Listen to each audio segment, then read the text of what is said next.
Hello and welcome to another video.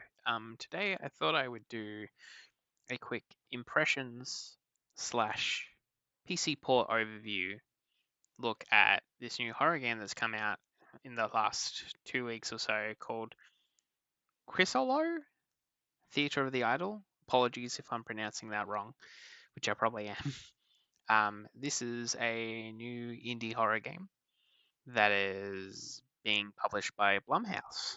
And if you're into the horror scene, you'll know them for a lot of their horror movies that they've done. Prime examples like The Conjuring, Insidious, to name a few. Um, but yeah, I thought I'd give it a quick look. So I've played the beginning, chapter one, I think, and so I played a couple of hours, 2 or 3 hours, and so far, for an indie title, it's pretty solid. It's not perfect, but it's pretty good. Now, in the sense of the PC port, it's okay. It's not great, but it's not bad either. So if we go into settings, and I'll give you a look. So if we go to our graphics options, so it can run. We're getting 1440p, 60 FPS. It's sort of hitting it round about. You're probably going to get mid 50s, but it targets are okay. Unfortunately, you don't have a choice. It requires an upscaler. It is what it is. The options it's got are only TSR or XESS, a bit disappointing. From what I've heard from the community, XESS is a bit better. I recommend probably going for, you got options here, but I would probably go for performance, especially for this game, because it does require an upscaler to run. So I think performance is the way to go. I've left everything else as high, except I do what I always do, where I look for. Oh, I don't think they have it here. Interesting. I look for not bloom, motion blur. I always turn motion blur off. I reckon it's stupid, but anyway, I don't think it has ray tracing, so none of that stuff. Yeah, that's fine. We'll save our changes. Okay, so we'll quickly hit play and just resume from where I'm at. I don't want to show anything that's going to spoil the game for you, but I just want to show you the basics of how the game works, how it runs, how it looks. FPS wise, I don't know if you can actually see the counter there. It's not the best, but it does the job. What if I run out here? Well, let me get my weapon out. Oh yeah, cool. So at this point in the game, we're pretty early. I only have one weapon, which is this pistol. As you can see, I'm playing on mouse and keyboard. You can move left or right. There is no jump, but you can run, you can crouch, so walk. The way that makes this game a bit different is everything requires blood. So as you can see, fire our weapon, 1, 2, 3, or just do 5 shots. So now, if we want ammo, what we do is we hold spacebar, and then we will drain our blood, which then fills up our bullet count, but you can see it slightly, but you do lose some of your health by doing that, which I was originally worried as a mechanic it wouldn't work, but for the most part, it feels good. The story, it's a little interesting. It's a very odd thing, but basically you show up at the island and you're the sub-warrior of the sun god, and then the sun god is basically you die, and then he's like, oh, I need your help. So the sun god gives you this. So as you can see, you got some enemies. As you can see, you just shoot at them. Some of these enemies are very spongy. As you can see, need to reload. We are not doing very well today. Should just run past them. Hold that, reload. These guys do have crossbows, so you do need to be careful. As you can kind of see, they are a bit spongy. You also need to be careful because you can sometimes just shoot like their parts off. Like, I'll see if I can get it to do it. Oh, no, it didn't work. What you can do is you can actually blow off their limbs, but then like their bodies will still walk after you, as you can see. And then we just hit C, and then we'll heal ourselves up. And that's basically how that works.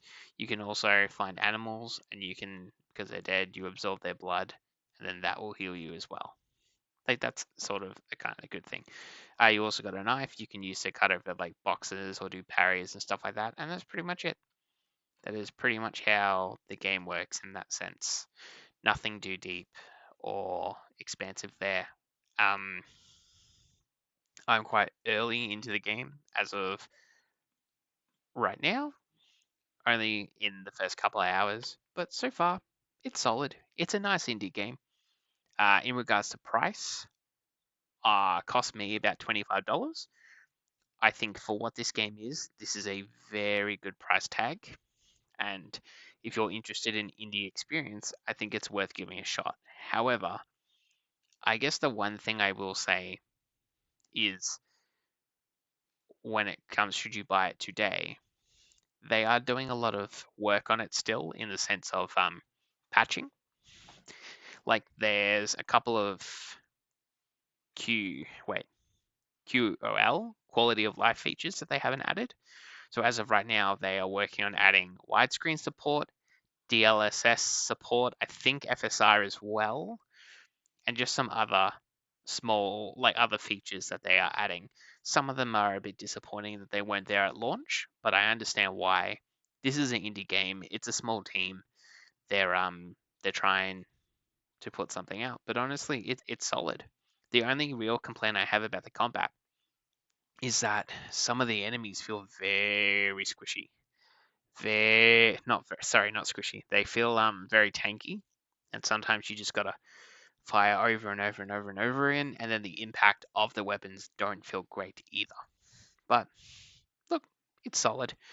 I think for a $20 experience, if you go into this knowing what it is and expecting it to be what it is, like nothing more, nothing less, and you go over it with like pretty even expectations, I think there's a lot here that you can have a lot of fun with and have a really good experience. That being said, is the shooting the best? No, it's not Call of Duty, it's not Battlefield or Arc Raiders or any of those games. It is a horror game first, slow paced stealth horror game, and that's what it's trying to be. And I think it does what it's trying to do very, very well. So if you're interested, I would highly recommend you checking it out. And well, I'll see if it tells me. If we go to the store page, oh, hang on, sorry. Just swap that over. There you go. If we go to, first off, it is positive reviews, which is nice on Steam. But yeah, as of right now, it's 26 bucks Australian. That's pretty good. They've got some more updates coming.